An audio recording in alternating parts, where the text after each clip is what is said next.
Welcome to The First Turn. I'm your host, Hyena, and today, Llama and I are talking about our trip to GenCon this past weekend.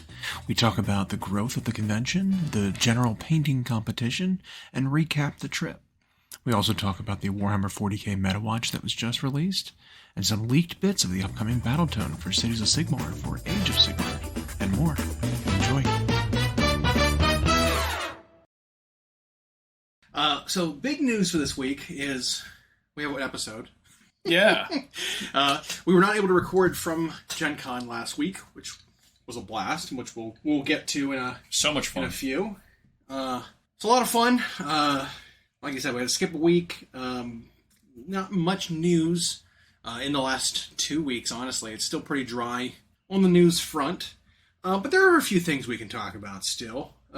Cities of Sigmar. I'd like to start with GenCon, though. Yep. If you've not been to GenCon or you're not in the area of GenCon, you're missing out. Yeah, you're just missing out. Yeah. It was so much fun. It always is so much fun. Yep. It's just such a blast. We spent about half our time in Indianapolis at the convention itself. Yeah. The rest of that time we were off doing other things around the convention, which is a reason in itself to go. Yep. Right? I mean, great restaurants. We had a pretty great zoo to go to as a secondary thing to do. Like, just being away in a new place, doing the same stuff can just be great. Yep. You know? So we got to see an interesting takeaway from it was it is very much back in swing. Oh, yeah. They set record numbers this year. It was like 70,000 plus per day. Whew, that's a lot. They ran out of the Saturday badges again, which we didn't know if they were going to, because they didn't the last couple of years, I don't think. But we did, spend plenty of time in the convention hall and the vendor hall, and got to see some interesting things. Not anything new, per se, right. but seeing kind of an interesting, I don't know, a change, a shift in what's being focused on in the convention hall. I mean, it's a lot of the same stuff, right? We have dice of all varieties, lots of fancy dice to buy, the multiple Chessex stands throughout, but lots of like people making their own dice. Yeah, you know, the exotic or the master crafted dice, or whatever you want to call them, that are, you know, in that $50, $60, $70 range. They almost look like jewelry for premium dice. Yeah, a lot more of that this year. Yep. A lot more of that. The art stalls are all still there. I mean, we had maybe a smaller section for the art bazaar this time around, but what we were seeing is a lot more focus, I think, on miniatures. Yeah, which was an interesting development, because I know we had talked about maybe a few episodes ago about. By a few, I mean like maybe 40 episodes ago, about how last GenCon, when we were talking to folks who were interested in D&D as a stream or a podcast D&D, which was the hotness at that time. And to that point, a lot of the vendor stalls that were there last year were people launching like their version of 5e role playing. Yeah, continue. Which, I mean, that's the easiest way to do your own module, right? Is just use 5e roles and write your own thing. Mm-hmm. Now that the open license is confirmed, still there. You know? Yeah, but there's a lot more miniature focused stuff, which, like I said, the idea of doing miniatures and having people paint them for you and that kind of thing as a service was a surprise to a lot of the maybe the newer or just starting out sort of groups that were wanting to have a good looking, you know, very, I don't know what you want to call it, Critical Role's style podcast, viewable with miniatures, or what's the other, Dimension 20, I think is the other one. Yeah. That does like visual D&D in a video. You have to have someone paint those models, right? Obviously, and even if there's like big changes in your campaign between weeks, you need to get that done quickly. Mm-hmm. Having someone who will paint your miniatures, your miniatures for you, is a great, you know, service to have available. And it was a surprise to a lot of folks, you know, just a few years ago that existed as a service. There somehow was like so little overlap. It's like, how? Yeah. How did you not realize that someone needs to paint these miniatures? People will do that for money. Yeah. And they're people that are good at it and quick at it, who are going to produce results better than what you can. Yeah. Who will do it for generally a reasonable amount of money, especially if you're asking for larger, more consistent projects. Yeah, and some of those studios especially will do that. Yeah, but I feel like we saw way more miniatures this time around. Yeah. Or games included. Instead of having cardboard, they're including miniatures now in their games instead of, even when like the miniatures are not necessary. Right. Yep. So we saw a new Marvel game coming out. Marvel United. Marvel United is what it's called. Yeah. That has these little chibi art style characters, but from what I could tell, based on like the demos that were going on, those models didn't do anything. They weren't representative. They weren't a piece to place on a board. They weren't anything. You could have just had the character card with a picture of the character, and it would accomplish the same thing. Yep. This was just an inclusion, so that people who were hobbying, I think, can also get in on this product. Yep. So it's smart, you know. But the only not smart thing was not having any of it for sale. Yep. So they had 40 or 50 models, beautifully. Comic book style, painted, cell shaded almost. Yeah. And like how they did the highlights and the reflections and stuff in their display case. And we're like, oh, cool, I like this model. Can I get this one? They're like, no. It came in a box set that was in a Kickstarter 8 months ago. Okay. Well, how do I get that? Amazon. Yeah. Okay. Is it just that model? No, it's this model and 23 others. It's like, come on. Like, and that box set's $200. Yeah. And so it's like, I wanted some of these models, but we just couldn't get them, though. Yeah. There was a little bit of that going around with, some of the stalls are just showing off their thing, basically as an ad. Like, you would have just had a billboard there. You didn't need to have a $6,000 stall. Or people present. One of our favorite bag makers is the dragon scale ones. The enhanced. The enhanced dragon scale bags. Phenomenal bags. Yep. You had a problem with yours, and you're getting a replacement part sent to you. They emailed me yesterday, which was super cool. Because we talked to them there, and they're like, "Hey, this buckle broke." They're like, "Cool, contact this, get a new buckle." Yep. Awesome. But the bags are great, and they are very affordable. But they don't bring any of them to the convention. No. They have an example. This is what it looks like, but go to our website and order it. That's a little weird, know. That is one though that I can excuse, right? Because it's like, why would they want to haul hundreds of bags, and try to do that? But when it comes to other ones like this Marvel United one, or Kingdom Death, which is back, why are you showing off your models and then not having anything for people to buy? Right. God, what a huge mistake. Yeah, because so much of that is impulse. Like, now I have seen Marvel United stuff around. It's been out for a while, and people are showcasing their painted minis on the interwebs, and whoever their studio painter is, who does that really neat style, is showcased online, and people are copying it, and it's a new way to do it. I think it's a fun break from what you're used to doing. Yeah. So I was the same way. I wanted to buy a handful of them. And it was like, well, the only one we had for sale here was the Spider-Geddon box, which comes out in October. But we sold out of those in like 28 minutes or something like that. The end. 20 minutes of the hall being open on the first day, we were out of them. Yeah. It's like, okay, cool. And so now Moose, that's the owner of First Turn Games, I sat with him on Monday when we got back. And we looked and he found one of his distributioners who can get them, because Asmodee or whoever can get them. Asmodee. That makes sense. They had a handful of them that they could get. And there are these little $30 box sets that have like 5 minis in it, along with their cards and whatever to actually play the game. So that price didn't feel so bad. They didn't $30 5 models? Yeah. Okay. They didn't have all the models that I wanted, so I just picked one. I had him order me the Guardians of the Galaxy one. Okay. It's got like Ronin in it and stuff like that, and I thought that'd be fun to paint. He picked up one of the X-Men ones that has Gambit and Sinister. Of course he did. Yep. Of course. Gambit's his favorite, and the chibi looks great for it.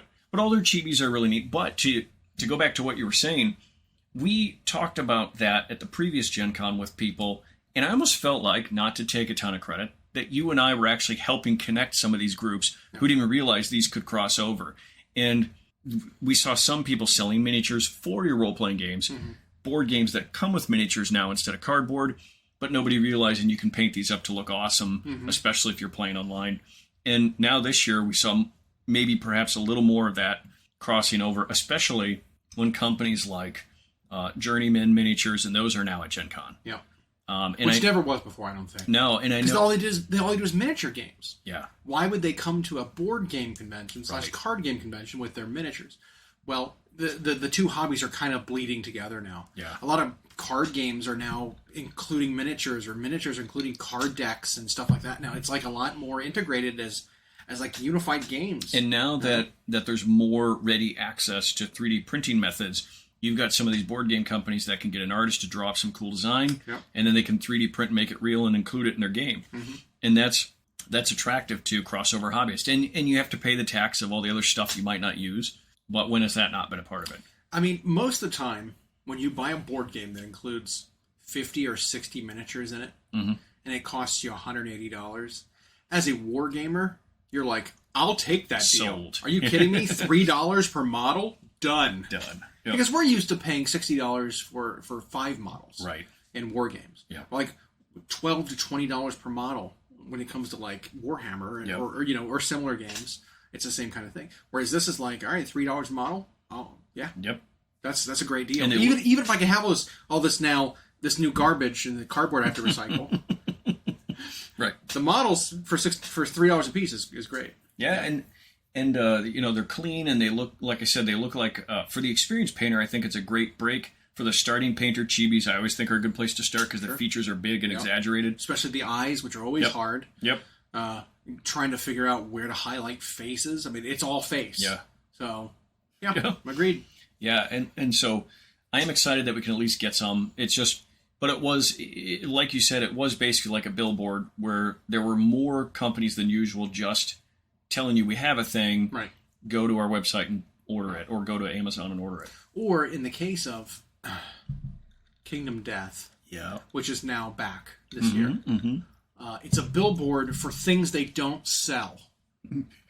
Which is true. It was insane. Because the only things they actually had for sale were their old things. The pinup ones, and then the what do they call it? Kingdom Death Monster expansions. Right. Which were a model or two, plus their whatever deck of upgrades that you get for that expansion. But they had a case of, I don't know, 100 or 150 models. It was so many. Yep. For these different like themed armies that were like they each had like this patron god, and then they had like a model that was larger, that was like an avatar. You know what it kind of reminded me of was God Tier a little bit, because it was like, here's your leader who is a 42 mil scale model or something, and then here are 3 models that are 32 mil scale, who are smaller, but their models, the Kingdom Death models are fantastic. Yeah, like, we'll say that those masters are. The amount of detail they get on those models is amazing. Yep. Even the disgusting, like overly sexualized ones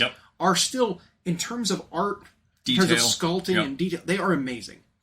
I don't care for the overly sexualized nature of them and all the penises and boobs and baby faces. right. Like all of that can, less of that, please. But the row of miniatures that they had for right out front, whatever it was like knights and soldiers and stuff like that. Yeah, it was the Screaming God, Black Knight, and Squire's campaign expansions. Yeah, it was like, but there was like 9 of them. Yeah, that was 3 of them. Yeah, but there was tons of these expansions, but we don't know what they're for. Are they for Kingdom Death Monster? I have no idea.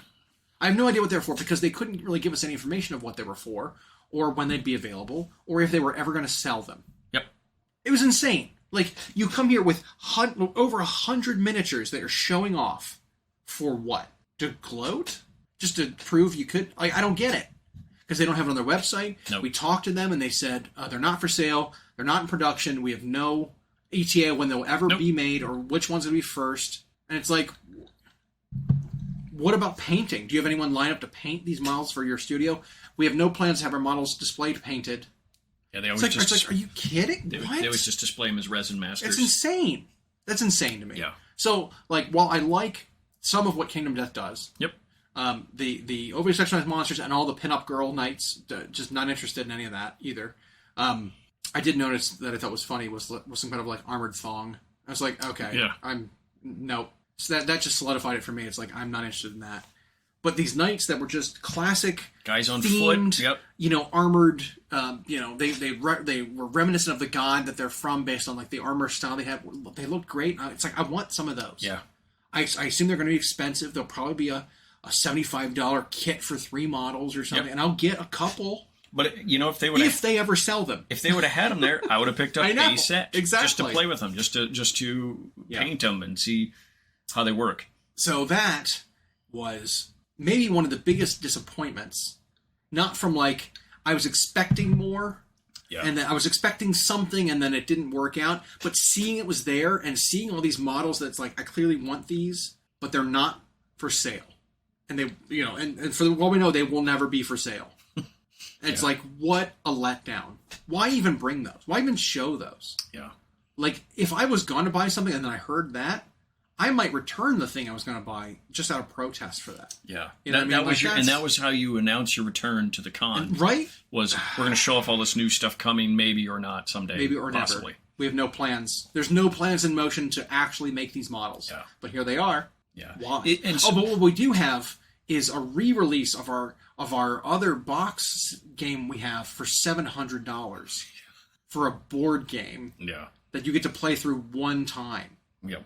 What the heck? Come on. Yeah, and now when I got home and I messaged them as they told me to, they got it to Adam Poots, who's the founder of the game. We'll see if anything comes of that, because I just asked some questions about when and where can I get these. Yeah. But I'm not expecting much. But you're right. There were so few disappointments, however, at Gen Con, this year especially. But those were notable in that there were more stores that have nothing actually for sale there. They just, and I get that saves them from having to transport a bunch of inventory. But so many people will buy on the spot. Maybe what they don't realize is they're losing tons of sales. Yeah. Because you can give your card out to anybody you want to. And it's like, what's the turnaround for giving your card out? 10%? Right, 20% like canvassing sales, maybe. Right. Whereas, like, you might have quadruple that if you sold the product actually there. Yes, it'd be a lot more effort to carry the things and transport the things, and maybe some transportation costs if you having to rent a truck and travel there and whatever. But maybe if a pair of jerks steal $300,000 worth of stuff, but they get caught immediately. Yeah. Which that was funny because well, their images were. I haven't seen that they were actually caught. Okay. But their faces are all over. So that's what it is. Maybe they haven't gotten caught yet. Maybe. They have to be caught, though, right? I don't know. When I got back and they released a statement on Monday, they had more pictures of them and said, so if anyone has information. Oh, interesting. Yeah. So they know who they are. So they got away with it so far. So far. Wow. Yeah. And it turns out it might not have just been Lorcana. So I guess the story is, so we're done talking about not bringing your product. Yeah. This is a story about bringing too much product. Because apparently, Lorcana, which is a new card game coming out, is an underproduced new game. So it's kind of what Disney. It's kind of what it sounds like. It's a Disney-themed Magic Hearthstone crossover kind of game. Those are the two card games that it seems the most like. Is those two? If you're familiar with those, they brought a lot of their product to Gen Con. They had massive lines waiting to get to the booth to like be able to buy a single box of this game. And granted, promos and stuff were given out too at the convention. But like lots and lots of product. Well, one of the pallets of product that they brought was apparently snatched, just stolen. Now, the Lorcana people themselves say it wasn't their product. They think all of theirs was accounted for. Oh. They're saying it might just be random TCG that might have some Lorcana, might have Magic, might have so it was like Pokemon. Maybe one of those booths that was selling card games, and they had a pallet of stuff, including some Lorcana. Possibly. That was just... Okay. No company has claimed to have lost anything. It's weird. So, and it goes without saying that's such a shame for not only people who are lining up to get product at the con, but the stores who rely on those sales. Right. And some two guys just steal your stuff. I mean, losing that much money is enough to like sink a business. Yeah. If it's a small business. That's huge. But, so we started off with like negatives here. But there was also a gem. So while Lorcana was the story of the event with this launch of a new card game, much like Magic was back in the 90s at Gen Con, Moose talked about a Star Wars card game that came out or was debuting there, and that might be the gem because he talked about because it's Fantasy Flight, so he was skeptical because of what happened with Destiny. Yeah, I remember hearing about this a few months ago. Yeah, okay, and because Fantasy Flight had a really cool game that was cards and dice with Destiny. It apparently was well loved by people. I remember it blew up for a while in our area, and there were tournaments. There was a massive GenCon a few years ago. It was like 24/7 Destiny.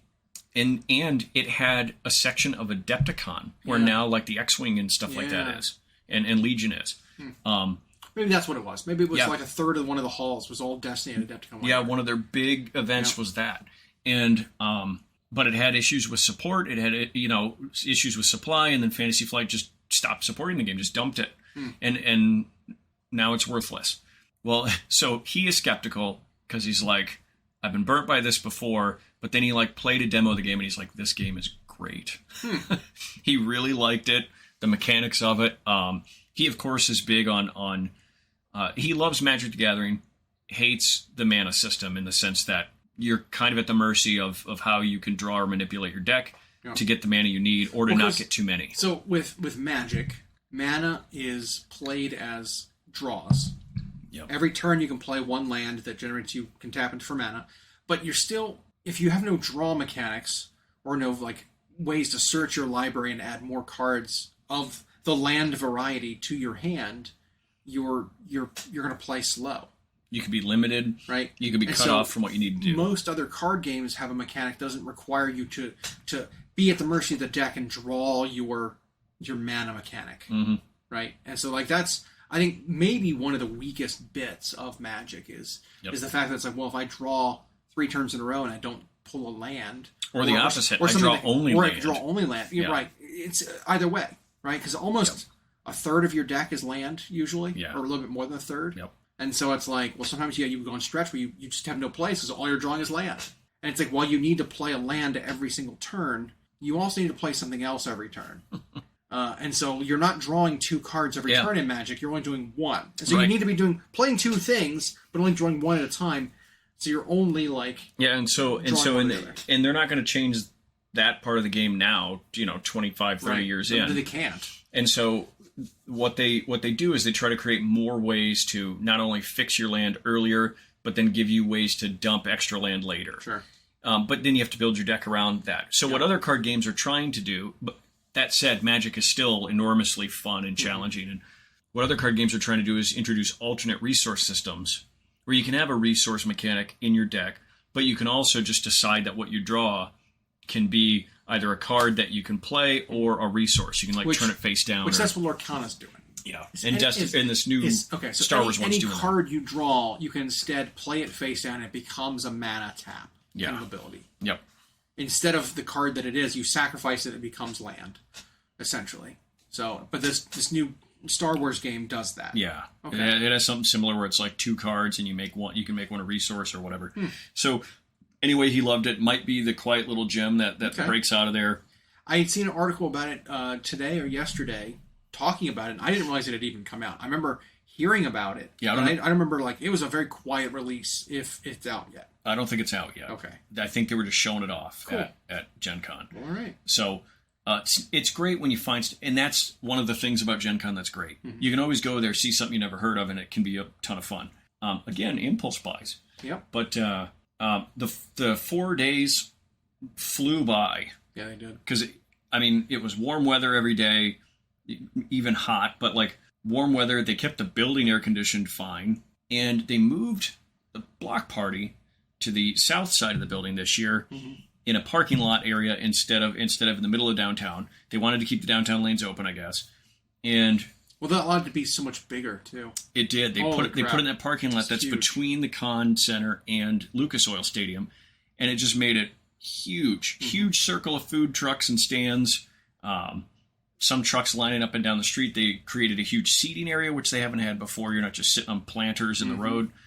And so all of that was great. The beer this year was good. The Sun King Brewery beer was really good. And then they had a winery there. I think some of our folks tried that. You got your soda refill a couple times. And it wasn't take advantage of that mug. And it wasn't covered in bees. Yeah. All those bugs. Less bugs in general. Maybe it's the drier conditions we've had this year. But all of that goes on, and even though there's that many people, it just you never get to see everything. Yeah. And I was trying to explain it to Trickle, or one of our friends from Adepticon, because she's never been. And when I posted the pictures on Instagram as sort of like a review of the event, she was just like, holy shit, that's really what it's like. It's like, yeah. And it's like this wall to wall from beginning to end. And you just can't do everything in the 4 days. You can walk the vendor halls in a day, sure. By the way, I'm surprised they did not have a stall there. She was talking about that, but I don't know the details. I don't know what they want anybody to know. I think he's been trying to put a bid in there for a few years because you have to get in a queue at Gen Con. Because I know Monument was there with their Pro Acryls. Yep. So I mean, there are companies that just do painting supplies. Game Envy was there. Yeah. Good point. So like there's a market. And Scale's one of the biggest for that. Exactly. Yeah. So there's a market for paint being at Gen Con, especially now. Yeah. That like more people are getting into painting. And Scale could even host their own painting competition if they wanted. I mean, if that's allowed, I would assume it doesn't conflict with. Oh, I don't know. The GenCon General. GenCon painting competition. Because P3 didn't have one this year. So I don't know. Maybe they're not allowed to. Maybe. Unless that you make miniatures and you have your own like submission thing. I don't know. But that leads me to the next bit was the GenCon General painting competition. Yep. Too, which you had grabbed one of your models to put in. Mm-hmm. It was a submission that you had gotten like a thumbs up for during Golden Demon, and it did get a gold ribbon. Yeah. So the way they do paint competitions here at the General GenCon convention, GenCon General. I don't know if that's what they call it anymore. That's what it used to always be called. What's so. GenCon stand for? General Convention. Anyway, their paint competition is a merit-based one, which you can love, you can hate. Yep. Whatever. Which means it doesn't operate on a first, second, and third like place sort of system. Yep. They've got criteria that they categorize your models painted, based on how well it's painted in these different criteria. So 3 different categories, or I guess 4, which is just an honorable mention. People who didn't paint well enough to get a gold, silver, or bronze category, which most of the categories of painting only had like maybe 1 or 2 of the dozens of entries that didn't get a bronze. Right. Bronze was sort of participation award. Everything was bronze. Yep. There was a lot of silvers in every category. Most good painted models. Not saying the bronzes weren't good, but like the models you'd expect to see in a painting competition mostly got silver. Yeah. And then basically the ones that were 1, 2, and 3 in the category were all golds. I mean, that's generally how it went. Yep. So your category was the largest one, which was single miniature. Yep. There were 4 in the category. 4 golds in the category. Yep. They announced 2. Yours was one of the 2 remaining golds. They announced yours and then the gold. Yeah, and then the best overall. Yeah. So I'm not reading into that. Nope. But that might have meant you were second. Maybe. Yeah. But second doesn't win you anything. Only best in category does. Yep. Only gets your ribbon. But yours was a gold category model, which must feel good knowing. Yeah. Your submission for Golden Demon was what other people consider a gold. Yeah. Standard kind of thing. Yeah, and it was big this year. They said they had more than twice the entries, which they started off sorting weird by kind of cramming them all in one case. Yeah. Well, they ended that way. There was 2 empty cases on the other side. Yeah, which was bizarre. Their lighting also sucks in those cabinets. It wasn't fair. And then they did the number of their product endorsement prizes where the companies decided who the best of their brand was, and then they also had a category that was they did best 40K. Well, the best 40K wasn't Games Workshop specific. It was another company, yeah. But they got to choose what was the best 40K model. Yep. So, and so that so that's interesting. Our buddy Moose, he had 4 entries in the event. They all got silvers, but his what's his name? Dakon, the sort of centaur, the dragon centaur ogre guy from Creature Caster, won best Creature Caster, which was nice. So he got a juicy gift card to Creature Caster, which will go quick. Yeah, I think he's getting a Titan of Body is what he's getting.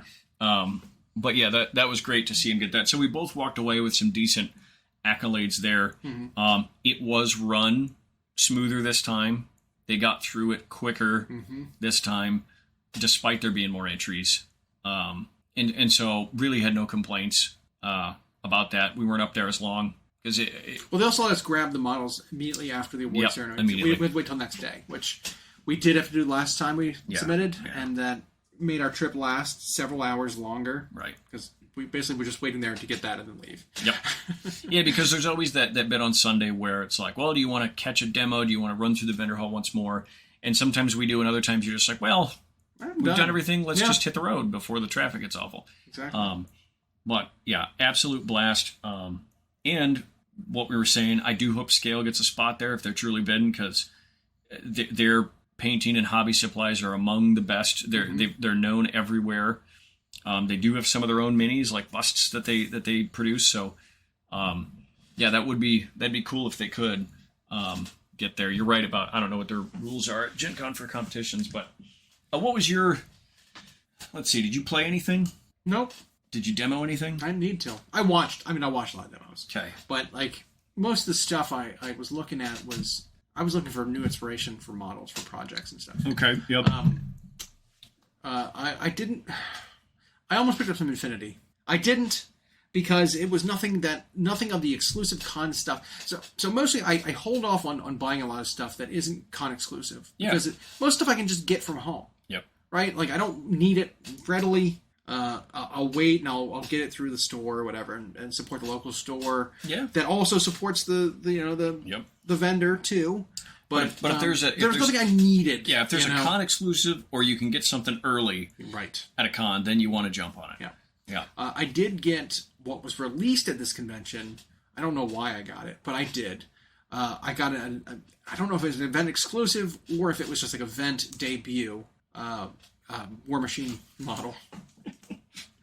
I know. It looks cool. I don't know why I did it, but I did. The price was right. It was there. I liked the look of it. I'm never going to play it, but it's cool. Yeah. And the name of it was a reason I had to get it too. The character's name was Magnus. And so my cat's name is Magnus. Yep. After Magnus the Red, he's a red tabby. Yep. And so, like, it was just like, all right. You've got 3 Magnuses in the house. I gotta get this thing then. And so I did. And that was, like, my main thing I was going to do. And I was going to paint that up. Because I do like the look of it. I pulled it out and looked at it, and it is pretty good quality. I like the look of a lot of their newer Mark IV stuff. But I have no desire to play it. When our War Machine people don't have a desire to play it, and they've just moved on to other stuff, I mean, that says a lot. Yeah. But, I picked up some what was neat is they had some of the signature series. The Monument Hobbies table had some of the signature series paints, and you didn't just have to buy the sets. They were selling them individually. That's nice. Which was neat. And then letting you play around with them if you want. But yeah, I saw that place getting busy, Game Envy getting busy. Mm-hmm. I love seeing that, because you're right. I like seeing more miniature stuff there because it crosses over most of the games. People buying dice, play miniatures. People paint miniatures, play board games and role playing. Like, why not? It's not like a fringe thing anymore. Painting and buying and painting miniatures, like it's a part of most of these games. If not a thing on its own, it's a part of the other ones. Yep. Like when you play D&D, you need your model. Yep.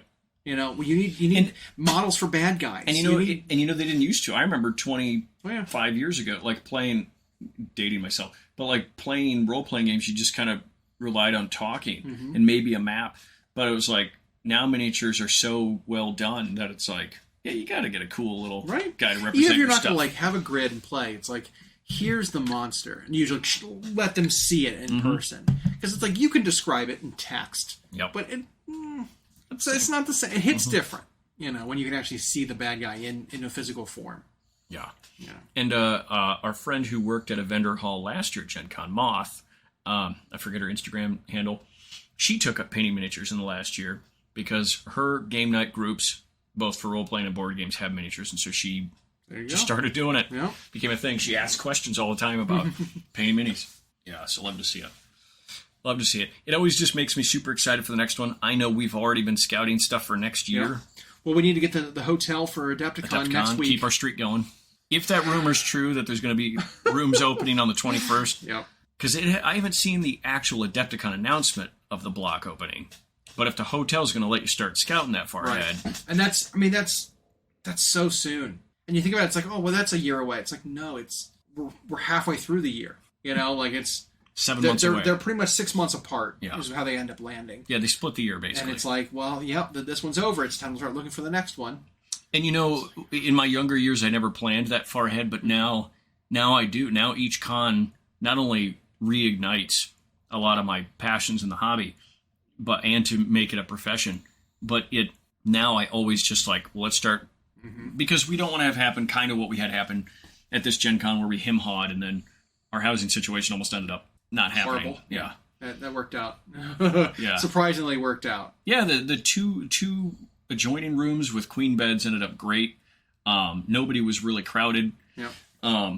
And that was with every hotel though, one person's sleep schedule is going to dictate everyone's. It does. One person wakes up first, everyone else is going to wake up. Yeah. Right? Like there's no way to avoid that. Yeah. But like it affects more people when we had the adjoining rooms. But yeah, it can happen. Someone can wake crazy. up early. Someone's got a tournament, so they got to get up and then shower schedule and everything, breakfast schedule. That gets thrown off. You're right. The house, I guess, if you have multiple cars, especially, then you can be a little looser with it. Yeah, we'll be on top of that for next year. Scouting options early. I think Ashley already was. Well, she, I think, was looking for Airbnb, which always makes the people nervous. But we had a connection that we can follow up on. Barb was asking where we were this year. Karen, sorry. Yep. Karen and Barb. Barb was her friend. She's usually like the property manager, whereas Karen is the one you communicate with. But those two were reaching out to us, asking why we didn't book their place again this year. And it's like... I couldn't find you. She's like, oh, we were booked way before that. I was like, okay. So, maybe we'll contact them for next year. Yep. We're like, hey. And that'll be dependent, of course, on how many go. Yep. Because I think we keep talking about the positives, and people will prepare for it. I think one thing that happened is we had one in particular who had to back out late. And it's just because Gen Con is not a cheap venture. Yep. You want to plan for about $1,000 probably if you're thinking about room and food and shopping. Yeah. And, and since we all didn't decide until late, I just think maybe on the saving side, some people weren't ready. So, but now, plan for that a year. Hopefully we can do that. But great experience. We wanted to record there like we usually do. Had a hiccup with the audio equipment. Well, it was also, it was a very busy weekend. It was fast, yeah. I don't know. I don't know if we could have found the time to sit and just record either. Right. There's no we were all over the place in little pockets, little groups doing other things, and it was it didn't work out. It didn't have the leisurely pace like Adepticon did earlier this year, where Adepticon was we could just strut around doing anything we wanted because we're staying in the hotel. No big deal. Yeah. And then there was plenty of time we could just sit and record then. This weekend just felt so busy. We were constantly doing stuff. And then because we were staying 25 minutes off site, that you had to account for that too. Yeah. It's like, well, what time do we got to get back? Because really it was, through the multiple trips, it ended up eating up 2 to 3 hours a day of travel time. Yeah. Right, of time during travel. Yep. And so it's like that, that adds up. Yeah. Yeah, and you're right. And Adepticon being so genre focused on minis, so it's smaller, but the fact that we've been on site a few years in a row also means you're right. People can come and go as they want and wander in and out of halls if they want, play demos if they want. And then someone can take off in the car and you're okay because you're still on site. Yeah. So that is a big deal. Gen Con has hotels downtown. Good luck. They are outrageous and yet they still fill up quick. Yeah. And the ones that don't, it'll be like, $1,800 a night. We tried finding one that was almost a mile away, but still downtown. And even this far out, year out, it's still $500 a night per room, which is that's too much. It's super nice. If you were staying one night, maybe. It's too much. Yeah. That's so much. That was right. Because you also want comfort. So sure, you can start thinking things like, well, if there's 5 of us, it'll be cheaper. It's like, you don't want 5 in a room. Yeah. Like a little privacy, a little, Yeah, it's pretty fun. It was a pretty good time. It was. What we didn't see, though, is anything from Games Workshop. It's been about a month of anything interesting. Today we got a Metawatch. Well, we had, while Gen Con was going on, we had the full model range leak for... It leaked, and then they gave an article that they were forced to release. And then you may or may not have seen the whole book. And read it out loud. On the drive home? Yeah. So, I mean, it was super cool. It was nice to see that there were a few more things that they were hiding. Yeah. But it also doesn't feel like enough. And I say that because, like, there are things they cut that they did not have an analogous, like, replacement for, right? Like, the Fusilier guys feel too elite for me to be a replacement for riflemen. You know what I mean? They're definitely elite. There's no elite infantry in the book, so greatswords are just gone. Mm-hmm. The cannon is a cannon, but it's like it's not replacing all the 4 different, Empire artillery that they used to have. Like it's things like that where it's like, well, it's similar, but it's not everything. But did we need all of it? So, I mean, an elite infantry like great weapon unit. Yes, I think they need it. Did they get that from the Dark Coven or the ish or the Duarden? So both the Duarden and the Dark Elves who are still in the book. All the High Elves and stuff are gone. Yep, they got cut. Do have elite 1 wound great weapon sort of infantry, but there's less synergy with them because most of the buffs and stuff that come from the new cities models all specify human. Yeah. So, I mean, there is synergy if you bring a Lord or a Runesmith or whatever for Duarden, you can buff them, but it's you're having to dip into like the different subcultures in the book of the different races. Well, and that's tough. I think they probably had an aim to make it cleaner. Mm-hmm. It might also foreshadow a little bit about what's going back to Old World and what's staying here. And they also tried to, I think, tip a cap a bit to the fans who said they liked the mix in what cities looked like at first. Yeah. A lot of new models are coming out for them for a first release, but they could definitely expand it, from here. And you might have to dip into Duarden and Dark Elves or Stormcast to make it work to get your elite if that's what your army ends up needing. I think an initial look, I think the book seems strong. I think both the Duarden and the Dark Coven had good stuff on their own. They did, even. Yeah. But they were better on their own, and there was less synergy. Yeah. Right. Whereas the human part of Cities of Sigmar is all synergy based. Mm-hmm. They're low stat models, but with like great orders and buffs and even when we were reading through like stuff. the Cavaliers, which I'm sure you will buy a million of because they're great looking. Yeah. And you love yourself some knights, and I think the models look spectacular. Mm-hmm. And we were reading, it's like just on their stats, it's like okay, they're like average knights in the game.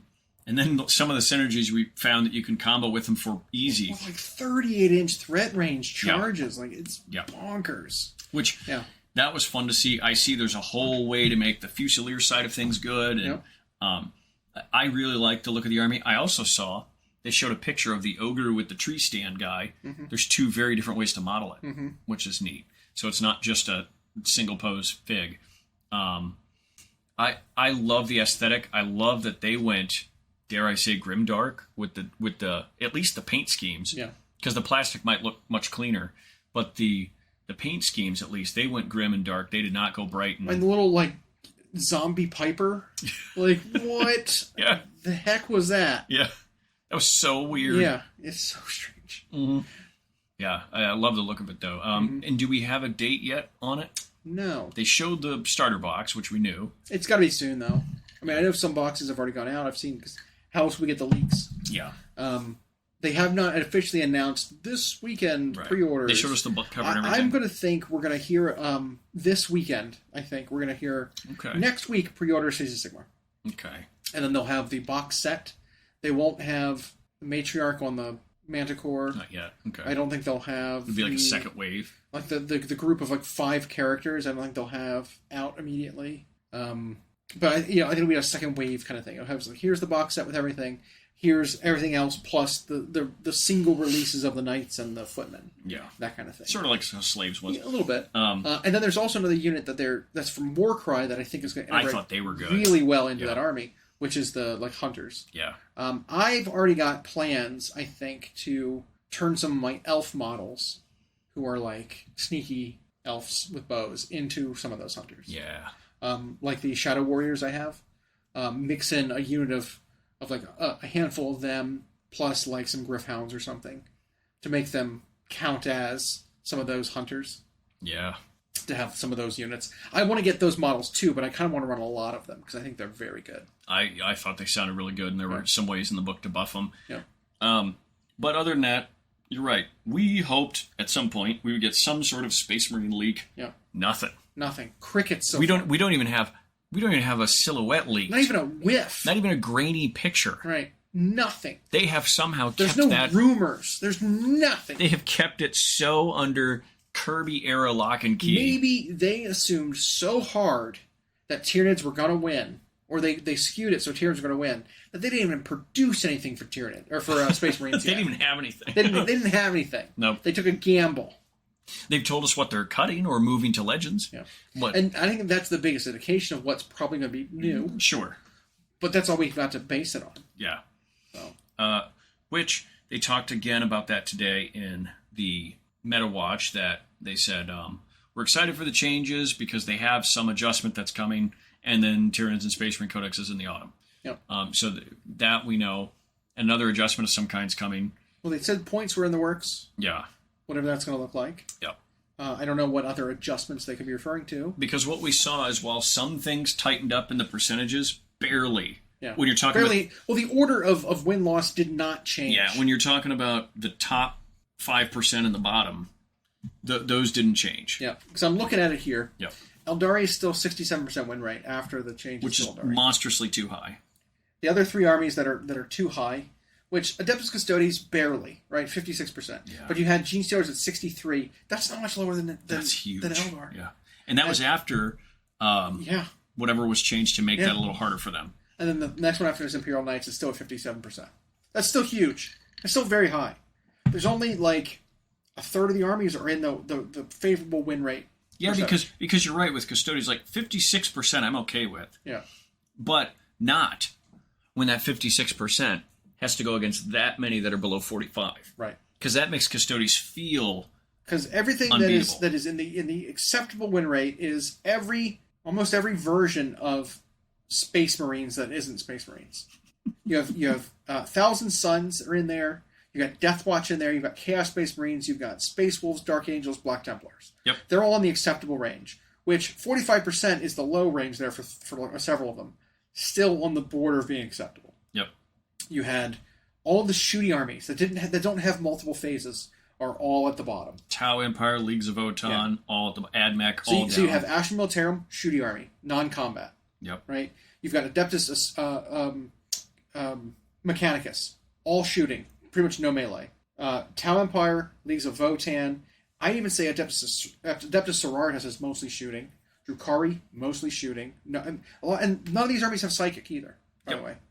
Yeah, they play in fewer phases of the game, right. And they are obviously suffering. And while Psychic isn't a phase, there are so many buffs that are Psychic powers that are just free rules on other armies that gives them synergies damage dealers on units that are already better stat wise, right? Because most of the raw stats of these armies are like 4s to hit, or most of the ones that are bad here.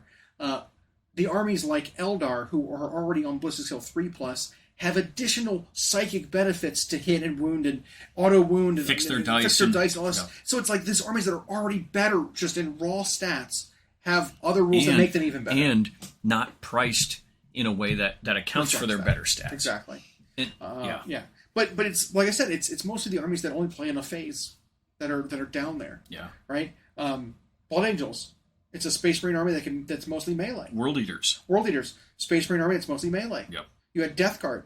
Space Marine army that's mostly melee. The one that surprises me, Grey Knights, because they play in every phase pretty well. That is interesting. But their roster is so limited; they don't have many options. Limited roster, and they're pricey. So I get maybe? it. I get it. Because it wasn't their Dread Knight a little derpy now. But regular Adeptus Astartes is also down there. Yep. Unacceptable win rate. Yep. Yeah. So we'll see whatever this points adjustment is. Mm-hmm. I love that they look at points a lot. At the same time, adjusting points isn't everything. Right. You can't just make that your Band-Aid every time. Maybe you need to adjust some stats. Yeah. Maybe you need to adjust some number of attacks. Because on guns. What was it they did with Fate dice? They made it once per phase instead of as many times as you right. So stuff like that. Now there's not many rules right now that are as bad as that was.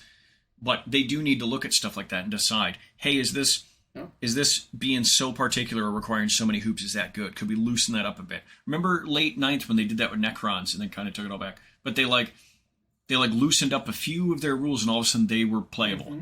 They were really good. I think losing access to special rules from like your army when you're battle shocked is a necessary change. They need to make battle shock have a more important impact. They do. Because right now it's like, man, whatever. It still is. And that's saying, thinking about the game as far back as I can, it's maybe more important than it's ever been, still not enough. Yeah. I mean, Battle Shock was annoying in like 5th and 6th when if you ran away, you got wiped out. Yep. That was the most impactful, game-swingy version of Battle Shock. And it was dumb. And that actually was from Warhammer Fantasy Battle. Yeah. That was what happened. It was awful. But then ever since then, it's just been nothing. Yeah. Right. Most armies just don't care. You don't lose enough models at a time. Either the unit gets wiped out, or the unit takes no damage. Yep. Battle Shock doesn't do anything for models running away. Yep. Or you have so many ways to ignore Battle Shock tests or auto pass Battle Shock tests that it didn't matter. Yeah. Or you get rerolls to your Battle Shock tests. Yeah. Or you ignore modifiers to your Battle Shock. So it's just there was so many things that impacted Battle Shock that it didn't allow Battle Shock to actually do anything. It almost felt like a stat that didn't even need to be on the card. Exactly. And now they're trying, but it's like they do have to go a little farther. Yeah. I agree. Especially when you're going to have stuff like failing Battle Shock means you don't get a stratagem. I think getting shot at or whatever, just taking any damage means you take a Battle Shock test. If you're below half, you do it at a penalty. It should be that kind of thing. Well, they used to have rules like pinning and stuff like that affected it. So when certain weapons hit you, you had a penalty, and then if you failed it, it was something like you had to, what was it? You then could only stand up the next turn, couldn't move, and if if you laid down and stayed, you had to snapshot, which only right. That was a big deal. There's some argument for a snapshot type thing coming back. I think it needs to happen because there's so many mechanics in the game that need to be so much worse to hit because they're too reliable. Like how Overwatching is only on 6s. I think a lot of other things need to be on 6s. Indirect fire needs to be on 6s. Yep. Shooting in combat maybe needs to be on 6s, or return fire abilities need to be on 6s. Like there needs to be more of that, where it's like you aren't as reliable or as reliable in other phases as you are in your shooting phase. And they sanded the edges of the Wraithguard a pinch. They did. Yep. But Eldar just had so much else they could rely on anyway. Yep. So you cut the Wraithguard and you play other things that do what Wraithguard want to do. Yeah, and I know our buddy went to a tournament in Des Moines, Iowa, and brought Eldar with him, and he just it was only 3 round, but he went 3-0. Yeah, and he described it wasn't very difficult, and I don't think he was saying that immodestly. But he even just like fun picked his Eldar list. He's like, well, I'm going to play both the Incarn and the Avatar Arcane and see what happens. And I'm going to bring some missile launchers. What are they called? Dark Reapers. Yeah. No one plays Dark Reapers. Nope. But he did, and they performed well. Yeah. And it doesn't matter. While his Incarn was bamfing around the battlefield, the other avatars just waddling straight up the middle and like deal with both. Yeah, and so you're right. There are some points adjustments fine, and they do need it. Maybe they're holding off on some rules tweaks until books start rolling out. That's always a little bit cringy. Yeah. Because points aren't enough. I don't think points were enough for towering, because we see the Knights are still doing just fine. Although markedly better than the Chaos Knights by percentage. Yeah. Because their army rolls are just so good. Yeah. They're so ridiculously good. And so the exact same 4 armies that were on top are still... Yeah. And the same 4 at the bottom are still on the bottom. Are still at the bottom. Yeah. It didn't affect them enough. And I remember when we were first getting the rules for these armies, a lot of people pegged Death Guard early, that they were going to be kind of bad. They won some event somehow, but it was a 5-0 event, but their percentages is super low. You called Tau right away. Oh, yeah. 100%. You were immediately like, no, they're bad. Yeah, no. Death Guard are bottom 3. Yeah. Yeah. They have the same win percent as Tau. Well, and I said that. It's like, no, Tau do not have the number of shots. Their weapon strengths are not there. They don't have any anti-tank besides their rail guns. That's it. Their ballistic skills are too bad. They're too low. And they cost too many points. Like, it's all those things. Stacked. And it's like, other armies get everything that they're missing for free for the same cost. Yeah, Plus additional army rules. Yeah, and so what happens when they line up and they've got Eldar on the other side, and it's like, oh, well, the Eldar all shoot better than we do, with a wider variety of guns than we have. Yep. They move faster than we do, and they can whoop us in combat if they have to. Yep. Oh, and that unit I want to shoot at and remove, they can buff it for free with -1 to wound it. Yeah. Uh-huh. It's like, and they can hide most of their stuff out of line of sight and still shoot at me. I want to move to be able to kill this thing. It gets a free 6-inch move to hide after I've moved. It's like so many things where it's like, what? The army has too much built in. Yeah. And it's scary. I know we've heard the theory that the armies were designed in groups by teams of people, and like it feels like these top 5 or 6 were all... Well, I'll tell you who matched off against each other. Death Guard, Tau, and Leagues of Votan. Yeah. That was the group that played against each other there. And so they were like, these are fine against each other. And then someone else was doing those top 4 and was like, oh, these are fine against each other. Yeah. Yeah. So that will be interesting. And it'll be interesting to see if we get what happens at the beginning of most editions, where once Space Marines and whatever the other army is come out, and this time it's Tyranids. They get their book, they become dominant, those two armies and become everything great. else settles down. Yeah. Turns out Tau, even in their current state, are really good against the new Space Marines, who are then very good against everything else. Yeah. Tau Empire raises by 10% win rate. Yep. Still below half, but acceptable. Yeah. We've seen that. We have. I know. And I do hope they release at a good enough clip. Maybe not like an 8th where it just felt like they were porting them, or when they're releasing like 4 a month. But I want them to be kind of careful with how they do this. But we do need to see them get out to update these armies appropriately and not just points adjustments every other week. Well, I'm hoping that, like you said, they don't wait until books to update, because they don't need to anymore. Correct. We've seen they that. don't. You're right. We've seen historically that they're giving major updates during mid-season things. Yeah, and while that's the book true. may be a major change to an army, right, like drastically change the army, minor changes can be at any time, any quarter you want to do it. And it's long overdue. I think most good game design companies have done that. They would do tweaks whenever it's needed. Yeah. And the GW is, to their credit, doing it more and more. And so you're right, they don't need codexes. So I hope they do. I hope the codexes bring about changes for other armies. Because it might happen. Space Marines might, like Tyranids might come out and be no better than they are. Space Marines might come out and be rock stars because their book usually gets off the ground great. Right. Because they'll randomly be good at everything. I want to see major changes to like basic weapon profiles. Yeah. I want Plasma to be higher strength. It needs to. I want to see Meltas be higher strength because it needs it. Or have a special rule like anti-vehicle 4+, or something. Because now those two weapons in particular basically do nothing. They have no target. Yeah. Because either they're too expensive and have too few shots to deal with elite infantry, or they have not enough strength to deal with actual vehicles. Yep. They need some reliability. And they're too expensive to waste on light infantry. Exactly. So, like those weapons like that major change is needed. I want the bolter to change. Because again, it's still not good. It's never good. It's not good. I mean, if it were like, I don't know, 2 shots base with a rapid fire one, the way Sisters was misprinted. If it was 2 shots, you get an extra shot within half. 3 shots each. Okay. I think I'm fine with that. Maybe lethal hit, so it auto wounds on a 6 to hit. That's not broken on an AP0 weapon. I think that'd be fine. On a 20-point infantry. Just something.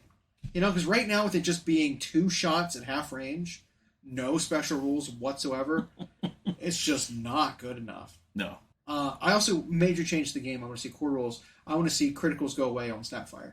Things that are quote-unquote Snapfire, I want to see critical hits, critical wounds go away. You're not firing precisely enough to land a critical hit. I don't want to see a 6 to hit in Overwatch automatically wound with lethal hits. Yeah, no. I don't want to see a 6 to wound in Overwatch go straight to mortal wounds. Devastating wounds. I don't want those things to be a thing. Nope.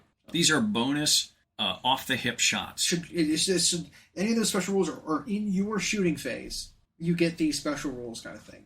Something and that's all they would have to do. Yep. Core rules that would say any special rules on a ranged weapon only happen in your shooting phase. Yeah. Something. Anything. Clean it up so it's like... And it would have to say your shooting phase, that when something says, as though it's your shooting... Like, nope, you don't get it on Overwatch. You don't get it, Return fire. On return fire, Whatever, Unless it's balanced to include that as intended. Sure. And then they'll cost appropriate amounts. And whatever, like... Some unit has that as a thing, Exactly. Yeah. So that's this week. That's pretty much this week, yeah. That was that covers most of what we wanted to talk about the last 2 weeks even. Yeah. Hopefully we'll have more news next week, more updates, something. I mean, the Black Talon crews got models. Yep, oh man. They look great. I was super excited about that. That is the Neve Black Talon model that should have come out initially. Yeah. It looks so good. Yeah. Oh man. But you know what I thought was interesting is whoever painted it didn't do her classic like running mascara eye makeup. Yeah, her little war paint. Like she's supposed to have. They left that off. Interesting. He wasn't good enough. Yeah. We'll say. Studio painter couldn't do it. Or maybe try. But yes, I absolutely want those, and I'm sure they're going to get AOS rules. Which will allow me to build my non-AOS Stormcast army. Non-AOS Stormcast army. Yep. What is that? It's models that are for other games, all in one 2,000 point list. All the models that I mean, you have to do it for Battleline, right? So some Battleline has to be either Rangers or Sequitors. Well, they didn't say they're Underworlds or Warcry, right? Right. They're coming out for AOS specifically. Yeah. But they're from a TV show. It's true. If they're not AOS models. They're not AOS models. Like, they are Warhammer Plus models. Exactly. They're character models from a Warhammer Plus thing. They're not initially intended, but Well, they all were great representations of those characters from the show, which I really liked that show. Yeah. And I honestly, that might be one of the best Warhammer Plus shows they've. And it would take Stormcast up to like 60 playable characters ish. Well, if that counts as 5. Yeah. Because I don't know if they're going to be a unit of 5 or if they're going to be 5 individual characters. Mm-hmm. Those 5 guys would be. I hope they're good rules wise and not just throwaways to be like collectibles. But I mean, think about what they did with like Gaunt's Ghosts, right? They came out for a Black Library series from a book series a long time ago, and apparently they have rules in 40K right now that are great. So, did they updated their models? I think no, that was a while ago, a couple editions ago, maybe. Well, Gaunt's Ghosts had like a new kit come out. Oh, they did. With when they did like Slime Marbo and everything, they had in the current style of like the newer character Cadian models. They're kind of in that style. Okay. It's like 5 models. There are 5 models and they're all very characterful. There's the one guy who's like crouched down, cleaning his knife. Yeah. There's like the sniper guy with his wrapped ghillie suit. Because the one guy with the knife reminded me of Billy from Predator. Yeah, right? He's kind of like leaning on a tree and he's like his foot up and he's cleaning his knife. Yep. That's the new Black Library Gaunt's Ghost unit kit. And they seem to. It's neat when they stick to that nice, clean 5 guys to a thing theme, but that's not the only 5 guys that I could go for right now. Yeah, Thresher fries, 5 guys. 5 guys. That's neat.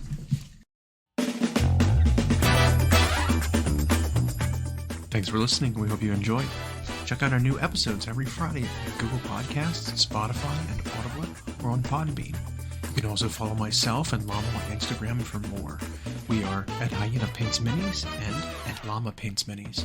Music provided by Kevin MacLeod at Incompetech.com. And as always, we'll catch you next time.